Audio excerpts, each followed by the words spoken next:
All right. Well, hello, everybody. Welcome to Public Lab's Open Hour on Law and Environmental Monitoring. My name is Ashley. I'm the Community Manager at Public Lab, and I'll be facilitating this dialogue today with our rockstar panelists that we have. I have Jeanette Lim, who is the Research Coordinator at Public Lab, who will be facilitating with me as well. If you have any questions, I ask that you direct message her or me. You can also put to everyone in the chat.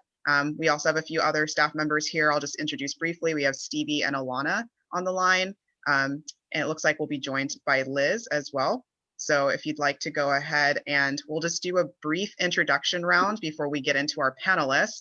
So for non-panelists, if you'd like to just briefly let us know your name, if you have an organization or a school that you represent, or and where you're calling in from today, we'll go ahead and start there.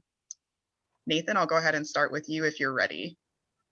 Great. Hi, everyone. My name is Nathan Duran. I am an environmental data scientist with the Environmental Health Project, and I am calling in from Pittsburgh, Pennsylvania. Great. And then Eric, go ahead. Hello, everyone. My name is Eric Leachy. I'm actually an intern for Kristen at Bayou City Waterkeepers, and so I'm here to enjoy and learn. Wonderful. Scott, go ahead.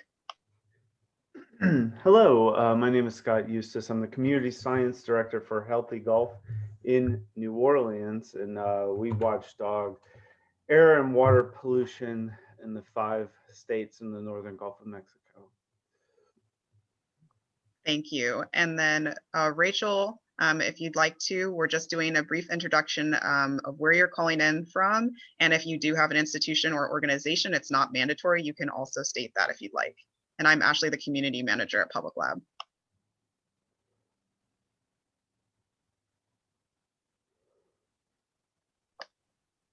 And then we'll go ahead and give Rachel a couple minutes. Shannon, if you'd like to go ahead and introduce yourself. Hey, I'm Shannon Hicks. I'm the research engineer at the Stroud Water Research Center. I work here with Rachel Johnson, so I'm guessing she's over there getting her microphone turned on or whatever, but we both work at Stroud and have been active with Public Lab for a number of years, and it sounded like a pretty good topic, so I thought I'd tune in for today. Awesome. Thanks for joining. And Patrick, we're doing brief introductions if you'd like. Oh, it looks like they're still joining audio.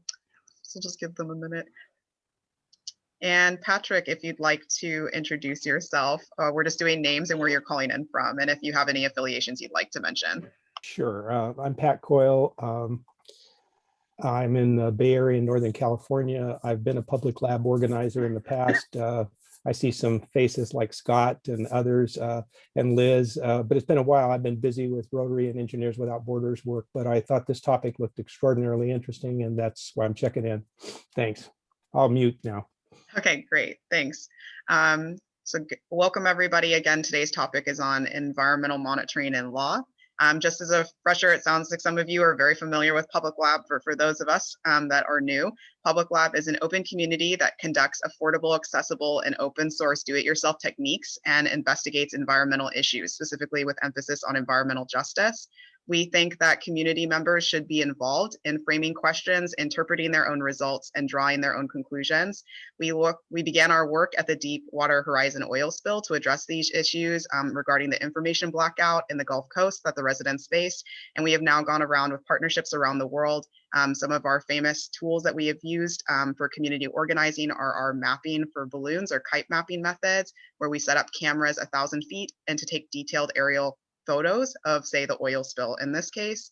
Today, we're a growing community and we work as an open platform and website with events much like this one today and weekly drop-in hours that are called open calls, where people can come and share with us the concerns that they have and getting started in their local community. I'll go ahead and drop that as well in the chat for anybody who'd like to read along. But this is where I'll also switch and make a transition and allow our panelists to get ready to introduce themselves. So today we're being joined by Legal Director Kristen Schlemmer at Bayou City Waterkeeper. We also have Private Attorney Amy Johnson, who's calling in from the Pacific Northwest. And we have our fellow from the Val Verde Air Quality Project, Chris Neidel, who's calling in as well, private attorney. And we also have David Page, who will be calling in today from the Midwest and is also working at a law boutique firm and is also a private attorney. I'll let them go ahead and introduce themselves a little bit more in detail about what their emphasis is. If you could also just mention where you're located and if you work nationally or in a specific region. Kristen, we'll go in the same order I named. Yes, I'm Kristen Schlemmer. I'm the legal director and Waterkeeper for Bayou City Waterkeeper. We're based in Houston. We work across the greater Houston region. And is there anything else I'm supposed to cover? Okay, I think I got it. If you have any specialties that you work on with biosecurity. Yeah, so our work is rooted in the Clean Water Act in particular. Great, I believe you're next, Amy. I'm Amy Johnson. I am a private attorney, but I do a lot of consulting work for Texas Rio Grande Legal Aid in Texas. I am from Texas, you'll hear it. I do everything, environmental justice work, Clean Water Act, Safe Drinking Water Act, Clean Air Act. I don't think I've done RCRA lately, but I've been an environmental lawyer for 30 years, so I've done a lot of stuff. Great, and go ahead, Chris. I am Chris Neidel. I'm an environmental attorney in private practice. I have my background's in chemical engineering, so I have a bit of a technical background, and I do primarily private litigation. I do some nonprofit statutory Clean Water Act and Clean Air Act stuff, but I do primarily toxic tort and personal injury, cancer cases surrounding issues involving the environment, contamination, well water, air contamination, etc. Oh, and I'm outside. I'm just outside Washington, D.C. Perfect, thank you. David. Oh, I think you're muted. There we go. There. Hi, my name is David Page. I live in Tulsa, Oklahoma, but I grew up near San Jose, California. I've been practicing environmental law almost 40 years. I've represented big companies originally, now I represent citizens. In fact, Chris and I are working on a toxic tort case together. I've had cases in 20 different states and before just about all the regions of the US EPA. And I've done RCRA and Clean Water Act and Clean Air Act and the Endangered Species Act. And I think the only major environmental law I haven't done much of is NEPA, but mostly now it's private tort cases for individuals, communities that are affected adversely by pollution.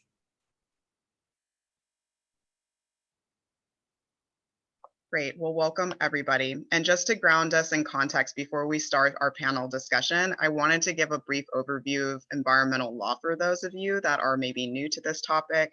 Environmental law is a term that encompasses law and policies within the purpose to protect human health and the environment. This could be related to but distinct set of regulatory regimes, which are now strongly influenced by environmental statutes and legal principles, and focuses on management and or protection of environmental media, as it's called in law, which could be soil and sediment, water, air, like our panelists have mentioned, or some of their specialties may be. This also could extend into human or anthropogenic activities, concentrations of chemicals and specific exposure circumstances, and specific members and leaders that will go over, like Chris mentioned, toxic tort or class actions, Superfund or other areas of litigation, from citizen suits and to endangered species litigation, et cetera, et cetera. This is a really helpful page that I'll drop in the chat that comes from David's boutique law firm and a description of that. So if you'd like to read it, I'd encourage that. But to get us started, we get at Public Lab a lot of community members sometimes that are new in their journey to environmental law. And I'd be curious for you to share a little bit more about what led you to this career. Could you just briefly describe to us maybe one or two major highlights? This happened in your early education, or it could have been in community work that you participated in that led you down this career path.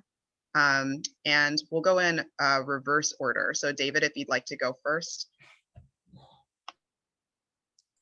Well, I grew up in California. I'm probably the oldest panelist on here today. And in California, we were educated even as a young person in elementary school about ecology. in environmental aspects, and I've always been interested in that.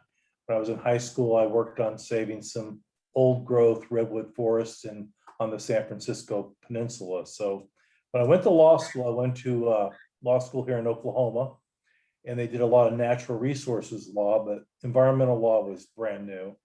And I kind of migrated from natural resources law into environmental law and have enjoyed it ever since. I particularly enjoy working with people like Chris, who have their technical backgrounds, the biologists, the earth scientists, the engineers. Those people are fascinating to me, and I always get to learn more and more every day in my practice. Thank you. And then Chris. Oh, you're on mute. I am technically challenged. As I said, my background's in chemical engineering. So I spent my first career after grad school. I went to work in the pharmaceutical industry, and it's a long discussion that I could get into, which I won't, which is I learned a few things about the pharmaceutical and chemical industry. Was that one, that they weren't so focused on saving lives as they might suggest that they are. And the second thing is that there were a lot of people being exposed, not just in the plant that I worked at, but also in the community that the plant existed in, that were getting sick from what I believed was the chemicals that we were working with at the plant. And so to make a long story short, I left the industry to go to law school to represent people who are injured or impacted by exposures to environmental contaminants. So that's how I got started in this practice. Thank you. And Amy. I'm from a little town in East Texas, and I wanted to be a civil rights lawyer. But when I went to law school, civil rights was kind of under attack.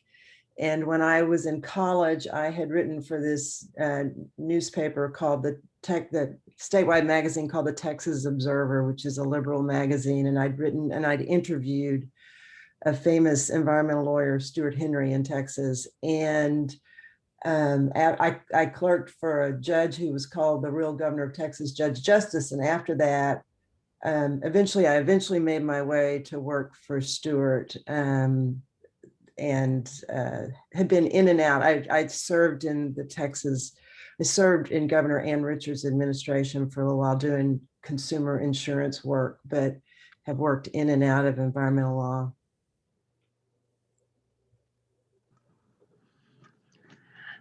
Gosh, feels like such a big question, because I often just start with, a lot of it's just having grown up surrounded by, in beautiful environments. I grew up both in Houston and in Rio de Janeiro, Brazil, and, spent a lot of my childhood on the beach and playing in the forest and just having access to the outdoors. At the same time, I guess Houston isn't probably a place people think of as beautiful, but both Houston and Rio also have, major sources of environmental pollution. Some of my memories are not just being on the beach, but having tar on my legs after playing on the beach. Or in Houston, the part I grew up in flooded a lot, and has flooded, even worse in more recent years. And so I think I just always had this awareness, appreciation for the environment, and then also awareness of the problems that humans have created in our environment. And it wasn't really, though, until I went to law school that I decided I wanted to focus on environmental law. I think I started law school with an interest in civil rights and human rights, and had the privilege of going to Tulane in New Orleans, and they have a great environmental law program.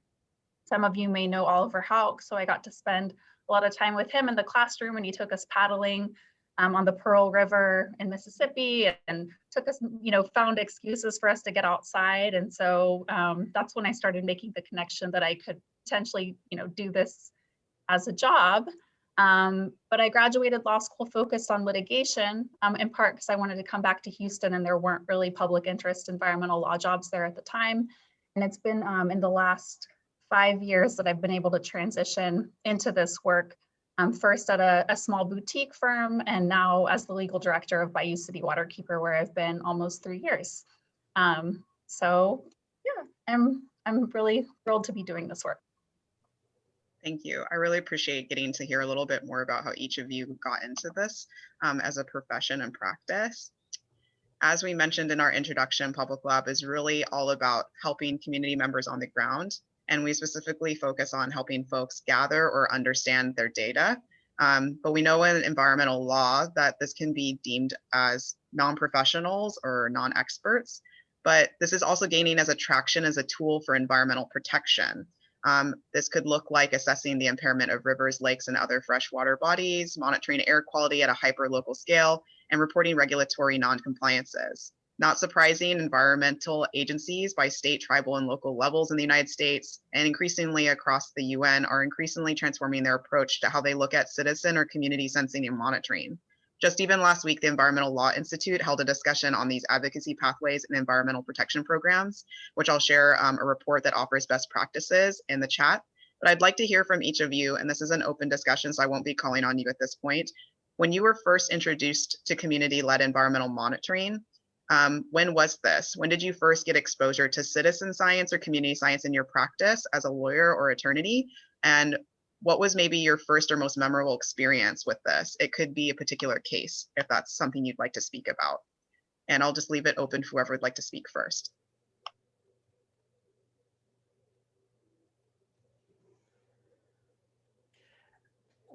Well, yeah, go ahead, Amy, if you got something, or I can go. I'll go ahead and go. So as far as what I would say would be community type data, one of the first cases. So I started my practice after I finished law school. I went to a firm in Texas, a big firm as far as plaintiffs firms go, Barron and Budd. And Barron and Budd was at the time a leading plaintiffs environmental firm, probably the biggest environmental firm on the plaintiff side that was out there. And we did cases. We did all of the Aaron Brockovich litigation that her firm was getting involved in at the time. And I left that firm, started my own firm. And one of the first cases that I had on my own was a case involving sewage sludge. And they were disposing of sewage sludge, which is, as you might expect, it's relatively untreated human waste. So it's basically collected poop that is disposed of on farm fields. And in this case, it was disposed of in forests, and they sprayed this in the trees, like 20 feet high, 6 inches thick on the trees, was just covered in, I don't know what I'm allowed to say, but covered in poop, surrounding my clients' homes.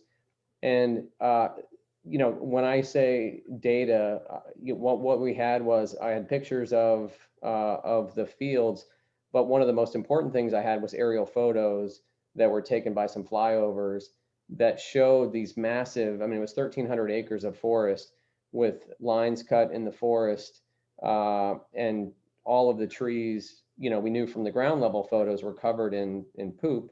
And it was just this massive operation to dispose of what turned out to be majority Northern Virginia and DC city human waste being disposed of in rural, lower income rural communities in southeastern Virginia.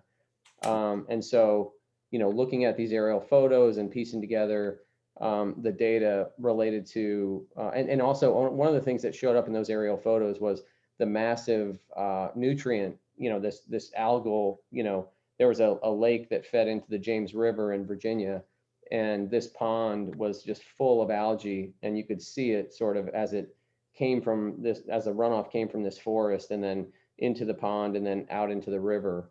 So that was, not so much hard data, but certainly important and valuable data. That was my first experience, and that's one of my first environmental cases that I did on my own. So yeah. For what that's worth, that's my experience. I just want to put it in context a little bit. For me, people come to me as a lawyer they're in two different areas. One is some entity wants to come into their community and pollute, and they have to get a permit or some kind of governmental permission. And the second is they've gotten the permission and they're polluting more than they're supposed to. And sometimes they do what Chris does, which is they've got injuries, and that's a different kind of environmental law than suing under environmental statutes. But most of the time when I have been involved, it's not like this environmental monitoring, that this idea of there's an entity out there doing a regularized program. It's usually people who are witnesses, just like Chris is describing, and take pictures and gather information. Like I've had scrap metal facilities where I have people keeping diaries or taking photos. But the biggest one that I did recently was the Formosa Plastics case in Texas, where Diane Wilson was going out with her waterkeepers and regularly, the word monitoring is used, but regularly gathering evidence of discharged plastic pellets. And that was admitted in court. And you know, we had thousands of photos and thousands of plastics and amazing videos. And but so far as like when you're talking about citizen monitoring, I think of people using air monitors or doing some more organized thing. And what I hope is that when everybody's doing that, they know what the rules are for the government to listen to them, or if they're not following the rules that the government wants to follow, they know why they're not following them and how what they're doing will be accepted. because there are times, for instance, I have a case where the state of Texas sanctions labs, and the labs will only go down to a certain level of phosphorus. And this is just what Chris was talking about. Phosphorus creates algae. Well, there are other labs that will go lower and show that these streams are really, really clean. But Texas, it's not a certified, they don't certify those labs. And so you have to be very intentional when you're not following those rules to know what you're doing and why you're doing it and how you're doing it. And in those instances, I highly recommend a lawyer to help you out. I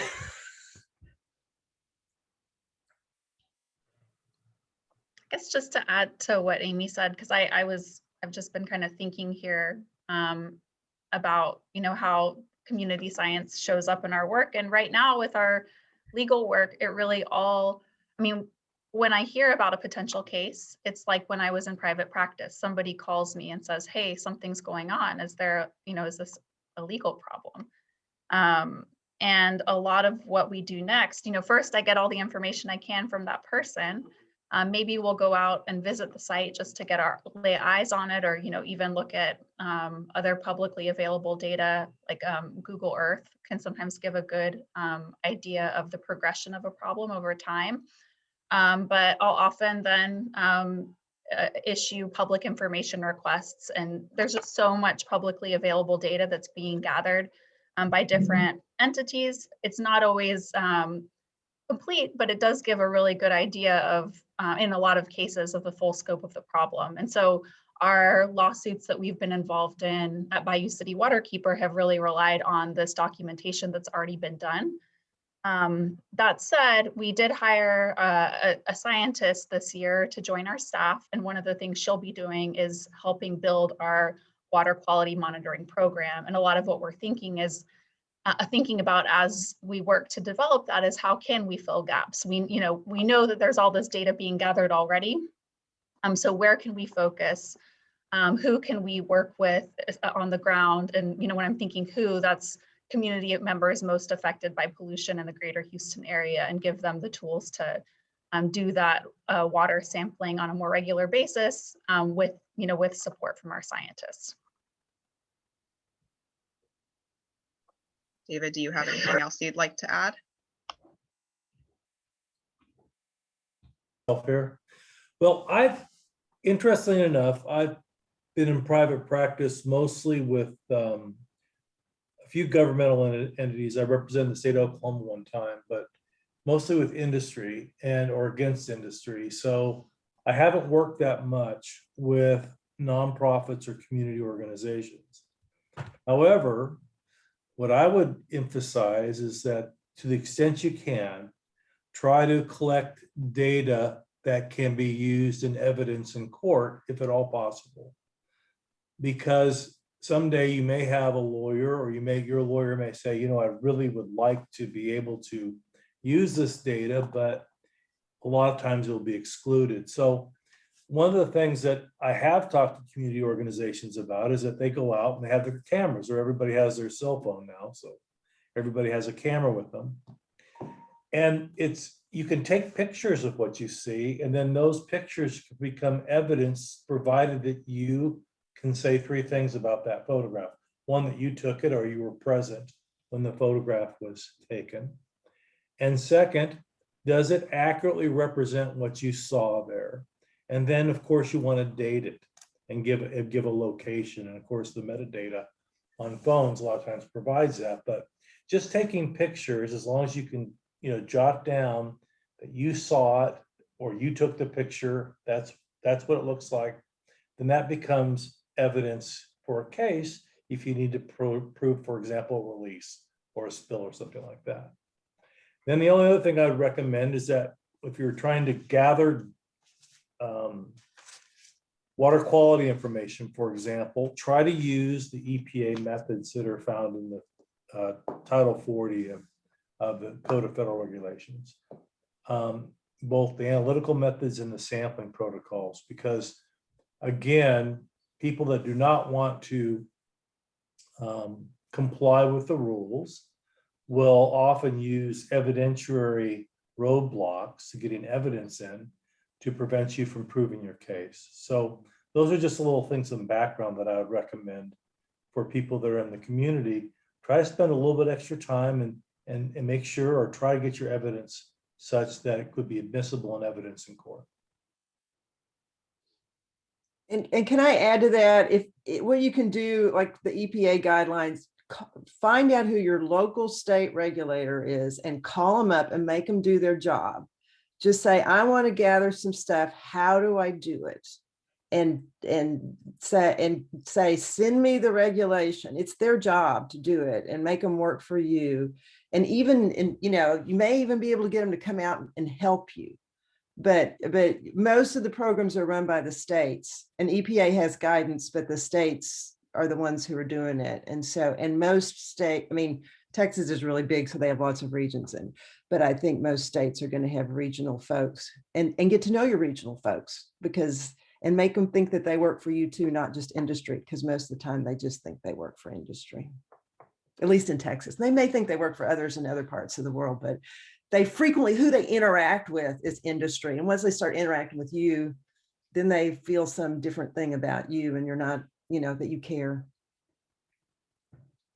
This is great. You guys have already started to jump ahead to my initial question, which is thinking about someone or a group is about to collect data for their community. And what is that one best practice that you wish they knew before they came to you? If you have anything to add, I know some of you already elaborated a little bit on this, but if you have additional ones, this is where you can say. Can I add one other thing? Sorry, but I'm really practical. In local communities, you might have a really good DA, you might have a really good county attorney or a city attorney, and also make them work for you, because they can enforce environmental laws. And get to know them. And I do want to say there is a bill floating around that the U.S. Chamber of Commerce has to try to limit cities' ability to enforce nuisance laws. And nuisance is when some company does something that hurts somebody else's property, and that it's a bad bill. It's been moved out of the House, out of the committee in the House in Texas.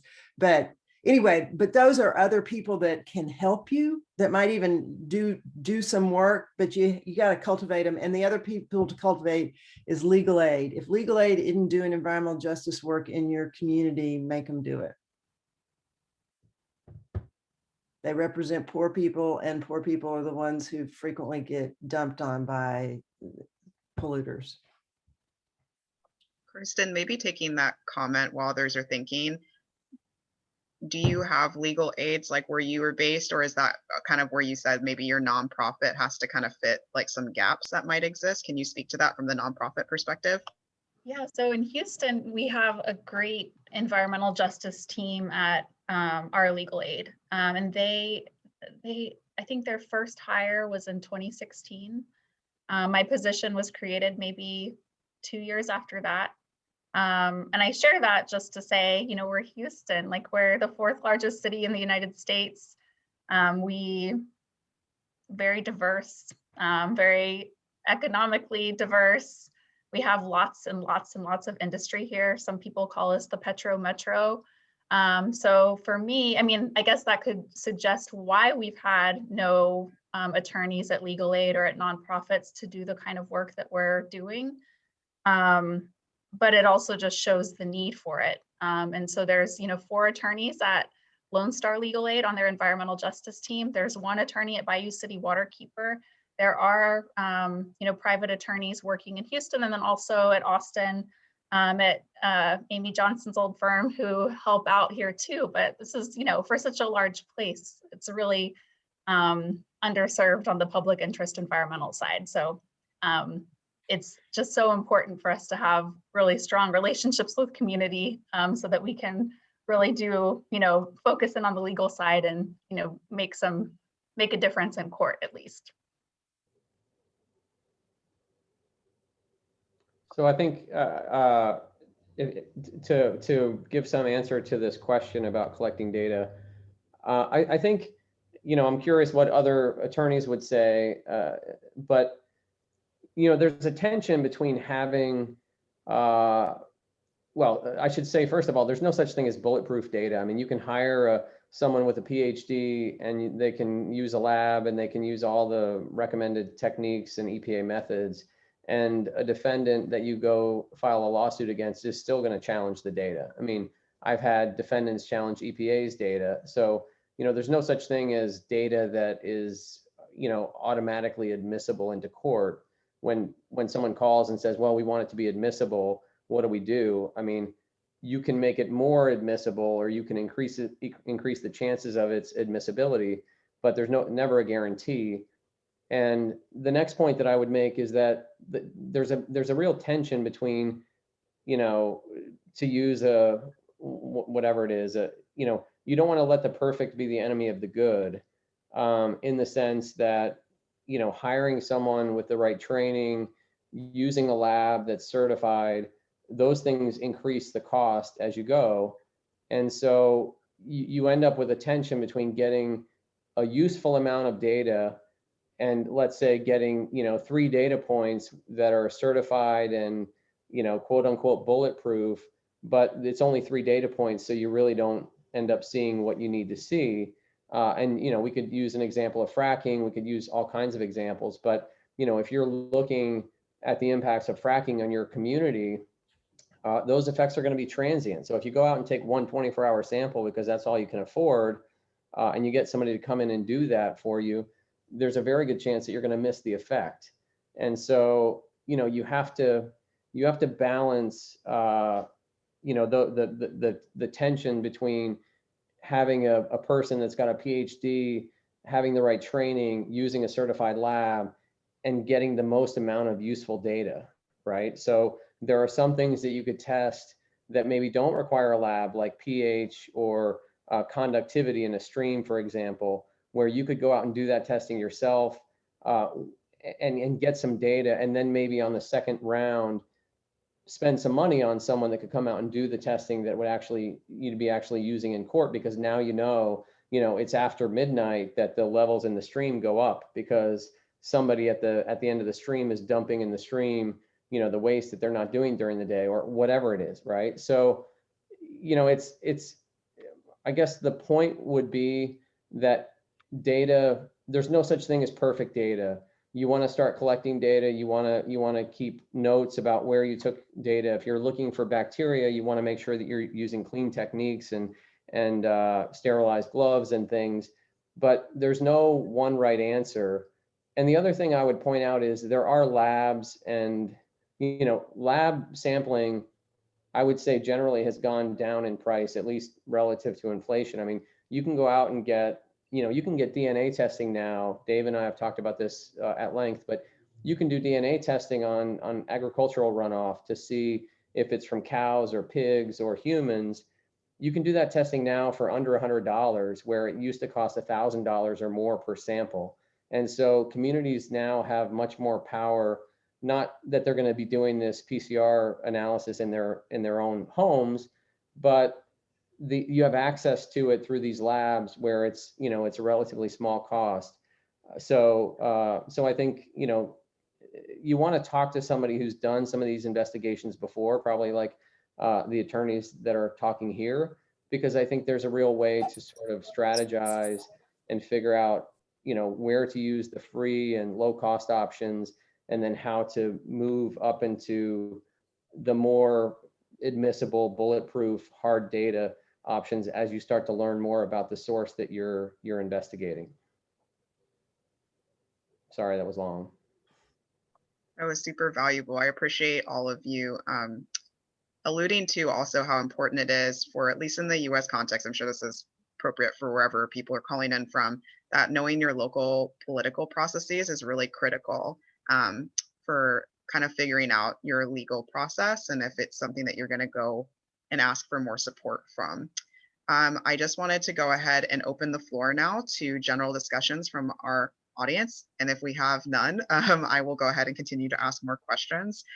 For first, it looks like Scott has one. Scott, did you want to go ahead and read it out loud, or would you like me to read it? Yeah, I can read it. I guess at Healthy Golf, we are faced with a lot of different kinds of plastics pollution. Many companies on the Mississippi River, they've all got plastic out of their outfall. So of course, everyone has expected us to do what Diane Wilson did already. And yet my administrator director is like, that there's no way, we could pay you, Scott, to do that. So I guess like my questions are like, how many observations were made in that case? And how did that affect the size of the fine? And how would you, if if you had science staff, how would you ask them to plan on replicating the success of that case? I think we had 2,000 samples over. Diane started sampling in 2017.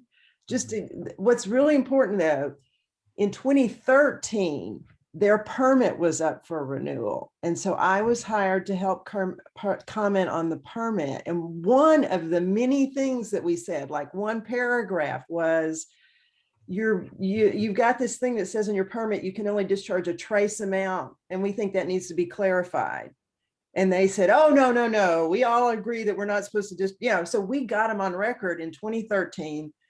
Once the permit was finally negotiated, 2016, yes, the number of violations was a big deal in how we got such a big fine, because they were looking at hundreds of millions of dollars of risk of fine, and they had been called a serial pollutant by a federal judge who was not, and they had not accepted responsibility in court. And how you should just talk to me offline about how to set up a monitoring program for plastics, because I could give you some thoughts, but I will tell you, plastics companies know which ones are whose. They got a little identity. They can identify them. Yeah. So can Jace Tunnel, and so they're knowable.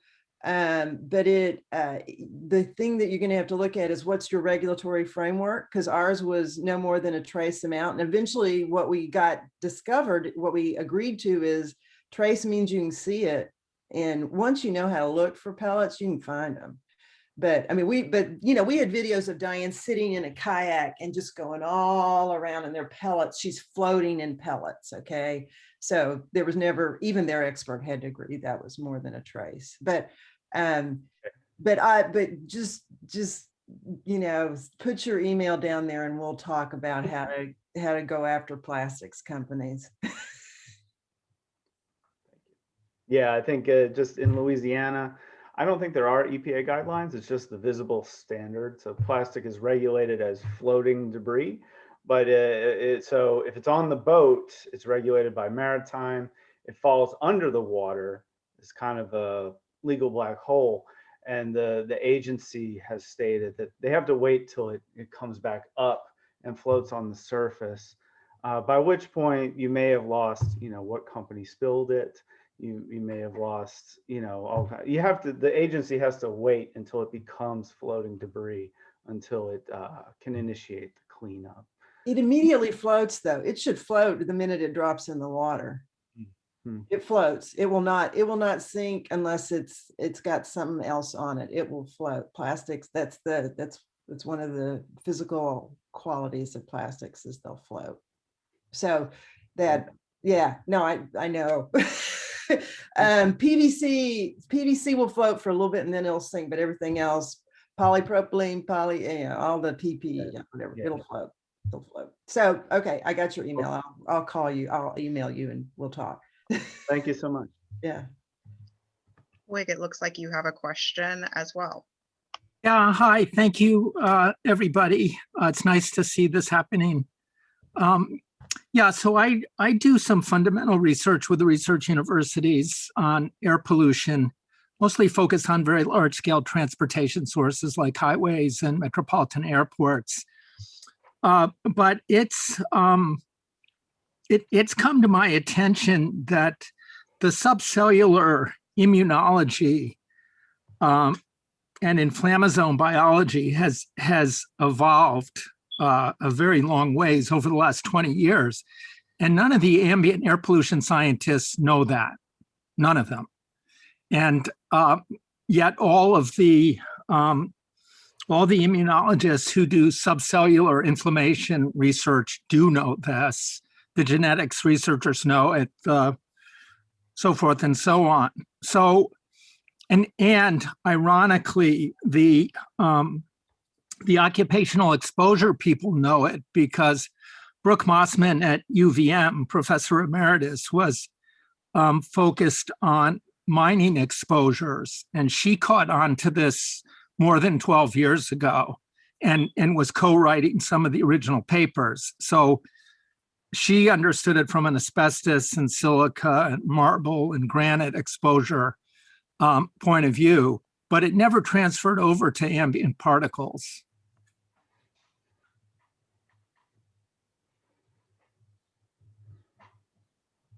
I got thoughts, but somebody else go. I've been talking a lot. Go ahead if you want, or I have something, I have a thought, but go ahead, Amy. I'd put together the science and propose a rulemaking. I mean, you can ask the agency to do a rulemaking or ask Massachusetts to do a rulemaking because they might be better than EPA, but you got this little window with a president who might be open to it. Yeah. Or at least they, because the public can propose a rule. I mean, we all wait for agencies to do it, but the public can do it too. You can ask them to act on your rule. But it's a ton of work. I go get a grant to do it or something, but you're working with those big old universities up there that have money. So tell them to put some money. Well, these are ambient air pollution scientists that I work with. So yeah, they're the ones I work with most closely have started to crumble under my onslaught of the last 2 to 3 years on this topic. But yeah, I don't know. It's pretty tough. And I will say, and then I don't want to take up more time, that I and other grassroots activists in Somerville were able to get billions of dollars worth of land use changes that we wanted and billions of dollars of clean transit through shortfalls in execution of the large developers and the agencies. And it was basically that. In the case of the transit, it was the state agencies not proceeding with things they had promised to EPA. In the case of the developers, they just were cutting corners on all their environmental filings. So they kept losing lawsuits and they finally agreed to compromise on what the local land uses would be. The just to add on, I don't know what Liz was doing, some happy hands there. But what I was gonna say, which is not so much a suggestion based on how you've described your situation, but related to that is, you can file a petition. I mean, you can file a petition for rulemaking.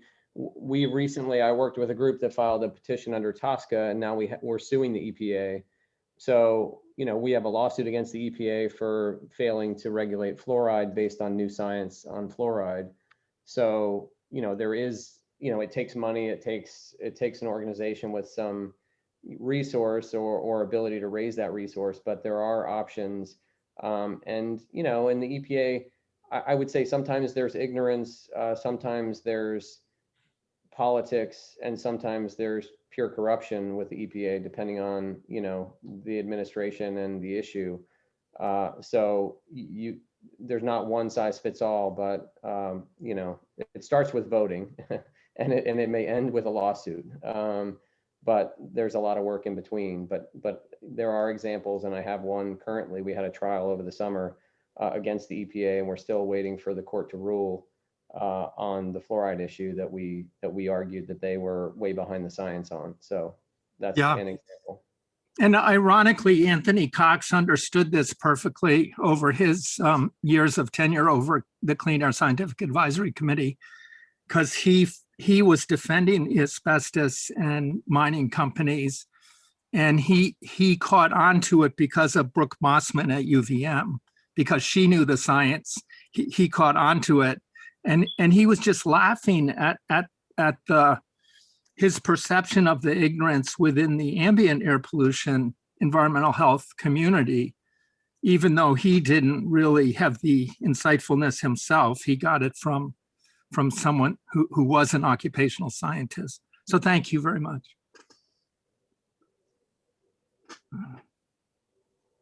All right, so I have another question, and maybe I'll pose this one to David and Kristen to start, is given the context of where you each have come into this practice, I'm curious to hear what challenges you have faced in regards to either processes that have made it difficult for you to work in environmental law that kind of keep you going, or things that you would like to see more improvement on as we have a new administration in the US.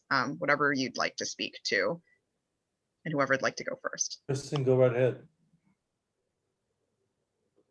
Yeah, well, I mean, there's certainly challenges. I think in some ways, like I don't know if this isn't the bright side, but Houston, the Clean Water Act has been under enforced for so long that in some ways there's enough work for me to keep busy with. But I think what I'm getting at is that the scope of the Clean Water Act doesn't always reach the sources of pollution or other problems that we're concerned about, especially wetlands. That's something that's the scope of the Clean Water Act has sort of expanded and contracted and mutated a lot over the last 5 years. The Obama administration passed a clean water rule, which would have at least offered the potential for stronger wetland protections in the Houston area in particular. The Trump administration passed a rule, repealed that rule, passed a new rule that makes it very difficult to protect any wetlands at all. So, when we're called by community members who are really concerned about a development being built in the 100-year floodplain right next to their, old subdivision, it's really challenging because there's not a strong legal mechanism at the federal level, and there's no sort of substitute at the state or local level here, though that's not true for everywhere. So that's just something that we're continuing to think about and work on, figure out ways, we're trying to figure out ways how, to fill those gaps. It may be that we can't fill those gaps, I can't fill those gaps wearing my lawyer hat. I have to put on other hats and, look to our partners to try to figure out ways to get legislative fixes or regulatory fixes at one of those different, governmental levels that we've talked about. Yeah, that's definitely a challenge. Well, I would say that the biggest difficulty that I've faced doing more what I call community work or representing people is that it's very expensive to put together the type of case that is required to actually recover some funds or get some injunctive relief for people. But one of the things that can happen, and certainly under the Biden administration, we should encourage this, is that we need to encourage more governmental science and investigation. The USGS, they collect all kinds of data that can be used for people that are trying to advocate positions. So I would really work on getting the administration, the current EPA, to go back into the investigation and science business again and gather the data. My last two largest cases, I relied on primarily data that was required to be collected by the state agency. And we used basically the defendant's own data against them. It will be biased. They will not be vigorous in their collection of information and data, but you can go in and use your own experts to show that it's underrepresented, the amount of the pollution or the contamination. And then I have a question. I'm just really curious. I don't know if your name is Wig or not, but you were in Somerville. You were talking about ambient pollution. May I ask you, Yep. what pollutants, were there particular criteria pollutants that you're investigating? Because yeah, so we mostly do ultrafine particle research, right, okay. Primary ultrafines as opposed to secondary, which would have the same pattern as regional PM 2.5. So we do primary ultrafine particle research near highways and also near Logan Airport. And we've been successful in that. We've showed statistically significant relationships between common inflammatory biomarkers, blood-based, and those primary ultrafines, and we use a multi-pollutant framing. But it's not enough. It's a small, we're a small study. We've got NIH, HUD, EPA, Kresge funding, but it's still small numbers. It's not enough to really twist EPA. I think you'll get some traction in this new administration on your sub 2.5 particulate data. Do you all remember the FIP, the Federal Implementation Plan, that California was allowed under the Clinton administration? And it was put in place, it was only there for a couple of years, where California was allowed to do a federal implementation plan on all transit sources, so trains, planes, big highways, and then focused on 2.5. I would dig that out and encourage Congress to put something like that in place again. And I think that the other thing I would encourage people to encourage the government to spend some money on is collecting good epidemiological data. I mean, in Oklahoma, we don't collect anything unless it's related to a cow or a chicken. I mean, we have no people data that we can use to actually associate maybe some kind of a source of pollution with a type of disease. And so if you have the government out there taking samples, doing good science, and we have other governments requiring good epidemiological data can be used for epidemiological studies, which are the strongest, most persuasive way to prove an environmental case is epidemiology in the courts, then I think we would have more tools at our disposal to get more things done. I mean, have people collecting data out by the facility, the Exide facility in Southern California, where all the batteries were. I mean, you can imagine what the blood levels are of the kids out there. that's the kind of data we need. And you could use it then, WIG, and others can use it to build strong cases for additional policy avenues and then litigation against responsible parties. Yeah, thank you. I should add that the cell biologists understand which immune cells are central to this process and which subcellular organelles and molecular complexes. They have all of that detailed. That knowledge just has not transferred. So macrophages and dendritic cells and different, of course, different cells in the nervous system. They have all of that knowledge, and they know it's lysosomes that are bursting once they're endocytized into those immune cells that are causing the reaction, which then becomes a conflagration. They know all of that. It just has not transported over. Well, if they publish papers and then we can collect the data, let's say in some areas where there should be some environmental justice in areas poor communities. And all the adjuvant scientists who use nanoparticles understand this as well, that they use the nanoparticles to alarm the immune system and get the strength of reaction. It's exactly the same process. So they have it down too. Yeah, so you can correlate the ambient particulates data on that with maybe a lot of allergies, or I don't know how they manifest themselves, Wade, but and then that's just the makings of a good lawsuit. Yeah, I usually go for the mortalities because they count more, but people are naturally empathetic to children. So, I mean, I understand that too. Yeah. Well, I really appreciate you all tuning in for this today and this discussion. We did have a couple questions that came in. We have one that we may have a moment to get to if anybody wants to take a jump at it. Stevie is wondering about less visible, longer chronic issues that people might have when they're facing long-term health-related effects, kind of what we feel like Wig and David are kind of talking about. What types of informational material could people gather in their communities to work with a lawyer that would be helpful? If anybody wants to take at that, I recognize we're coming up right at the top of the hour here. So if you need to drop off, you're welcome to. I'll be staying on for a couple more minutes. Thanks, Scott, for joining. So some things that Dave said, and I think they're at least partially responsive to Stevie's question. So I have a case. I don't know if I can.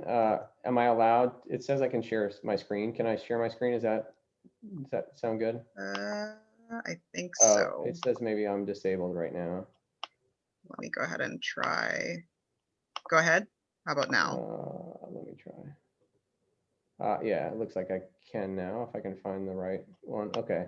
So this is a case that I'm doing in Indiana, where there's a cancer cluster there. And I would sort of respond to Dave's request for good epidemiological data and say, just go out and get some bad epidemiological data. This is not good epidemiological data. It's very anecdotal, and it's not really time-based. And I mean, it just, you guys, I don't know if you can see, but each of these markers are, sorry, I didn't want to show anyone's house, but I guess I am. These are all cancers in the town, and there's a lot more than this. But you know, this is the way you start mapping. And you know, you hear about these things on the news where a local mom or a team of moms is putting together a map. But this is a very important way to start gathering data. And you can see, man, I hate that every time I touch, but like, you know, there's brain cancers, there's leukemias, there's all kinds of strange cancers that when you look at them geographically, sometimes that's helpful. When you look at the cancer type, that's often very helpful. Another thing that's very helpful is the age of diagnosis, because, you know, I always talk to people about, and I'll go ahead and stop taking over people's screens. But I always talk about, you know, people will call me and they'll say, oh, we've got so much cancer in my neighborhood. We've got like 6 people on my street that have cancer. And you find out that, you know, it's a neighborhood with a bunch of retirees that are all over 70 years old. You're going to have a lot of people with cancer. The flip side is not true, right? So if you're kids going to an elementary school and you've got 3 kids with, you know, bone cancer at the elementary school, like that's much more of a sign that, you know, getting back to sort of Dave's point about epidemiology, like it's much more rare to have 3 or 4 kids at the local elementary school with cancer at the same time than it is to have, you know, 6 people in the retirement home with cancer at the same time. And so, you know, it's important to gather not just health effects, but the age of health effects and some of these other things, the type of specific health effects, not just cancer, but, you know, specific types of cancer, because we know, for example, with adults that, you know, adults develop skin cancer and they develop prostate cancer and breast cancer. Those are typically high. When I was working at Merck, there were a bunch of people with cancer. And the thing that was most interesting to me in my bad epidemiological data was the fact that the majority of cancers, and they had done the company actually was forced to do a study. The majority of the cancers were not prostate and breast. They were majority brain tumors, leukemias, kidney cancers, right? And so that when you start to see those distributions, it's not good epidemiological data. It's very rough epidemiological data, but it shows that your trend and your pattern is different than the norm. And that's the beginning of something to start investigating. So I know it's not 100% on point with Stevie's question, but it ties a bit into that and also relates back to Dave's point as well. But I think there's lots of data that we can gather. In the case that I showed you the map of, they also did a bunch of air quality testing and they found high levels of chlorinated solvents, so TCE and PCE, in a lot of these people's homes, and specifically some where there were kids with leukemia had really high levels of TCE and PCE, which are associated with childhood leukemia. So, you know, between the map and the health data and the environmental monitoring data that they were able to do there, I think there's a pretty clear picture that there's at least some people that are suffering needlessly. So I'll stop myself. I really appreciate you taking the time to answer that. And it looks like we have some last comments that are rolling in. But I just wanted to take a moment to say thank you so much to Kristen, Amy, David, and Chris for joining us today. This was an incredibly informative open hour. I will be following up with all of you in an email with the recording once it's up. But for those of you that are tuning in or going to share it out, it should be up later this week on the Open Hour archive. If you'd like for us to follow up with you, feel free to drop your email in a direct message to me or Jeanette. And then just before we go, if Amy, Kristen, David, or Chris would like to say any last thoughts, we'll go ahead and do that. But if you need to drop off, you're welcome to as well. And you can just say adios. But otherwise, go ahead, Amy.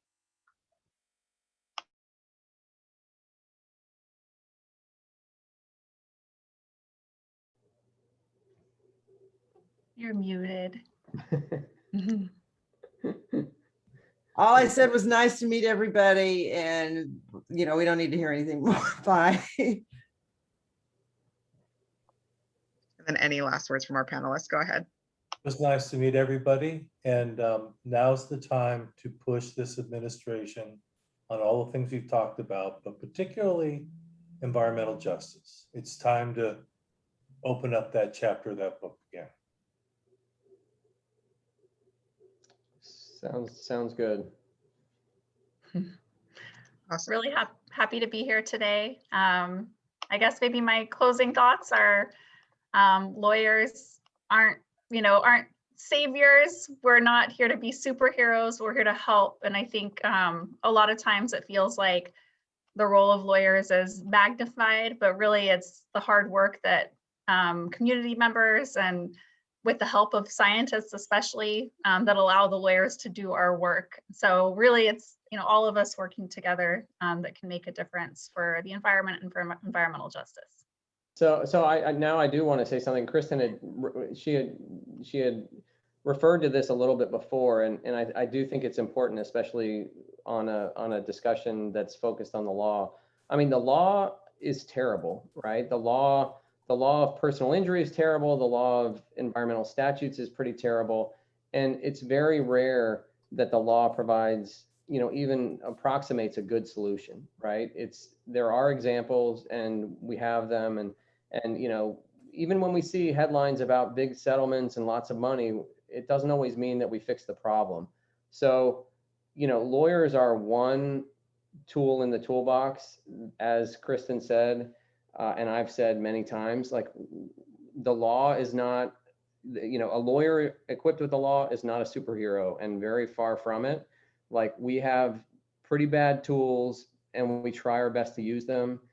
Sometimes the costs are prohibitive. Sometimes the law is terrible, but the law is one thing to consider. And there's lots of other things. Wig is shaking his head, but working with scientists, working with public policy people, working with political angles to try and change legislation.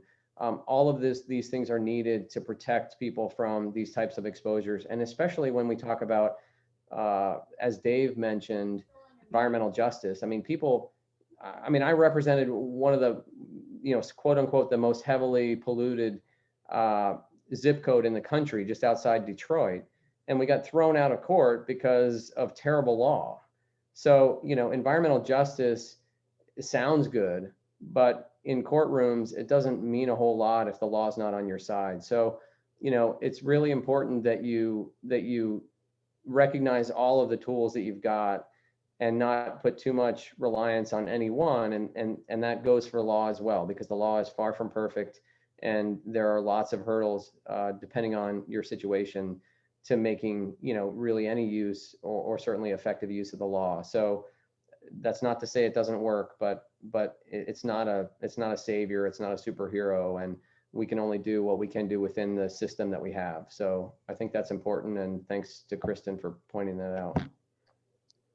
Yeah, and with that, we'll go ahead and officially wrap up Open Hour today. So again, if you'd like to keep the conversation going with any of the Public Lab staff or our broadened community of networks, please join us at our next open call. They're happening weekly. I dropped the line for open call in the chat, and that's tomorrow on a repeat event that we have each week. Otherwise, we'll see you at the next Open Hour next month. So stay tuned for updates and subscribe on our website. Thanks again, you all. Thanks, Happy spring. Thank you.